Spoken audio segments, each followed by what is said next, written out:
श्री स्वामी समर्थ सगळ्यांना माझ्या व्हिडिओमध्ये तुमचं सगळ्यांचं मनापासून स्वागत। तर आपल्याला स्वामी समर्थ महाराजांची नित्यसेवा कशी करायची आहे ती थोडक्यात माहिती सांगते। खूप छान माहिती आहे, खूप छान अनुभव येतो, एकदा करून बघा। तर माझ्याकडे ग्रंथ आहे तो तुम्हाला दाखवते। ग्रंथ आहे, व्हिडिओमध्ये उलट दिसेल हे तुम्हाला अक्षर, पण श्री स्वामी चरित्र सारामृत ह्या ग्रंथाचं नाव आहे। हा ग्रंथ कुठेही मिळतो, केंद्रात मठात मिळतो किंवा नाही मिळाला तिथे मिळतो शक्यतो, पण जरी नाही मिळाला तर तुम्हाला कुठल्याही पुस्तकाच्या दुकानांमध्ये सुद्धा मिळतो हा। तर ह्या ग्रंथामधले आपल्याला रोजचे नित्यसेवा जर करायची असेल तर रोजचे आपल्याला 3 अध्याय पठण करायचे आहे। या ग्रंथामधले रोजचे 3 अध्याय पठण करायचे आहे। खूप वाचायला सोपं आहे। 3 अध्याय पठण करायचे आहे आणि 3 अध्याय पठण केल्यानंतर आपल्याला एक माळ जप करायचा आहे। श्री स्वामी समर्थ ह्या मंत्राचा जप करायचा आहे त्या माळेवरती, आणि तारक मंत्र म्हणायचा आहे। तसं तर 11 वेळा जप माळ करतात, पण एवढा वेळ नसतो आपल्याला, म्हणून एकदा केली तरी चालते आणि एकदा तारक मंत्र म्हटला तरी चालतो। फक्त एवढंच करायचं आहे। आणि जर तुम्हाला पारायण करायचं असेल स्वामी समर्थ महाराजांचं, तर तुम्ही हा जो ग्रंथ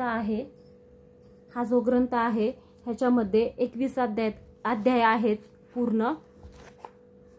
ह्याच्यात 21 अध्याय आहेत। तर हे 21 अध्याय जर 7 दिवसाचं पारायण करणार असेल तर तुम्ही ह्यातले 21 अध्याय रोज पठण करायचे, आणि त्या पारायणाच्या वेळी 11 माळी हा जप केलाच पाहिजे आणि 11 वेळी तारक मंत्र असं पारायण करायचं असतं। हे एका दिवशी करायचं। हे असे 7 दिवस करायचे आहे आपल्याला। पुढचे पूर्ण 7 दिवस झाल्यानंतर मग उद्यापन करायचं आहे।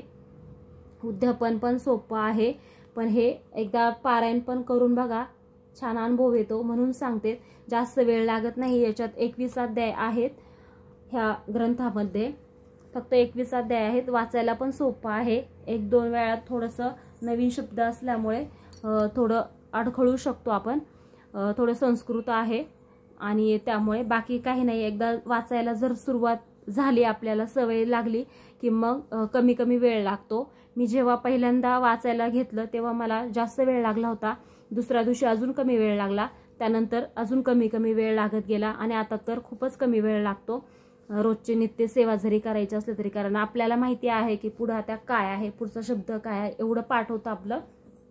एकदा करून बघा, खूप छान अनुभव येतो आणि काही अवघड नाहीये। जरी 3 अध्याय जरी रोजचे पठण केले तुम्ही देवपूजा झाल्यानंतर सकाळी, त्यानंतर एकदा स्वामी समर्थ माळेची जप करायचा, 1 माळ जप करायची, एकदा तारक मंत्र म्हणायचा, बस एवढंच करायचं आहे। अर्धा तास पण लागत नाही ह्या सगळ्या गोष्टी करायला। 20 मिनिटात तरी होऊन जातं, 15 ते 20 मिनिटात होऊन जातं। लय घाईघाईत पण नाही करायचं, एकदम छान हळूहळू करायचं। प्रत्येक शब्दाचा अर्थ पण समजला पाहिजे, उगाच वाचायचं म्हणून वाचत वाचत संपवायचं नाही आपल्याला। हळूहळू वाचायचं आहे, कारण त्यातला एक एक शब्द हा अमृता समान आहे, खूप पवित्र आहे। एवढंच करायचं आहे। आणि फक्त मासिक धर्मामध्ये 4-5-6 दिवस हात लावायचा नाही, हे तर माहितीच आहे लेडीजला। आणि त्यानंतर आपण करू शकतो, सुतक वगैरे असेल तेव्हा आपण नाही हात लावायचा। आणि एवढंच फक्त करायचं, बाकी काही करायचं नाही आहे। आणि तुम्ही 7 दिवसाचं पण पारायण करू शकता, 9 दिवसाचं करू शकता, कोणी 11 दिवसाचं करतं, कोणी 21 दिवसांचं करतं, कधी पण करू शकता। आणि ह्या स्वामी समर्थ हे चरित्र सारामृत हा जो ग्रंथ आहे, ह्या ग्रंथाचं पारायण तुम्ही कोणत्या पण महिन्यात चालू करू शकता, की असं नाही की ह्याला शुभ दिवस किंवा मुहूर्त असं काही नाहीये। तुम्ही चांगल्या दिवशी सुरुवात करू शकता। अगदी तुमचे मासिक धर्माची डेट वगैरे गृहीत धरून तुम्ही ते करू शकता।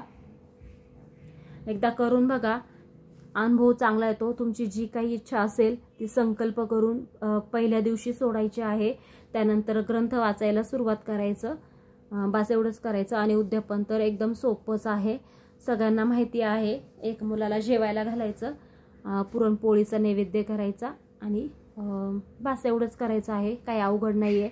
पूर्ण डिटेल आहे माझ्या दुसऱ्या एका व्हिडिओमध्ये कसं करायचं ते, पण मी आपलं थोडक्यात सांगितलं. नित्यसेवा कशी करायची आहे, अगदी सोपी पद्धत आहे. एकदा करून बघा, तुम्हाला पण छान छान अनुभव येतील. कारण प्रत्येकजण हा अडचणीत असतोच. प्रत्येक किती पण श्रीमंत असू दे, किती गरीब असू दे, किती कोणी कसंही असू द्या, पण प्रत्येकाला कसल्या ना कसल्या व्याधी ह्या असतातच. आजाराच्या असू द्यात, पैशाच्या असू द्यात, घरादाराच्या असू द्यात, कुठल्याही असू द्यात, त्या तुमच्या नक्कीच दूर होतील, पूर्ण होतील. चांगल्या इच्छा म्हणजे अडीअडचणी असतील त्या दूर होतील. त्यामुळे एकदा पारायण करून बघा किंवा मग रोजची नित्यसेवा करा. फक्त ह्याच्यामध्ये एक गोष्ट आपल्याला टाळायची आहे, ती म्हणजे नॉनव्हेज. ज्या दिवशी आपण नॉनव्हेज खाणार आहे त्या दिवशी ग्रंथाला अजिबात हात लावायचा नाही. किंवा जर तुम्ही संध्याकाळी नॉनव्हेज खाणार असेल तर तुम्ही संध्याकाळी वाचन करू शकता, संध्याकाळी नॉनव्हेज खाऊ शकता, पण एकदा नॉनव्हेज खाल्ल्यानंतर देवाकडे अजिबात फिरकायचं नाही. ही एवढीच एक अट आहे, बाकी काही नाही. व्हिडिओ आवडला असेल चॅनल सबस्क्राईब करा. धन्यवाद.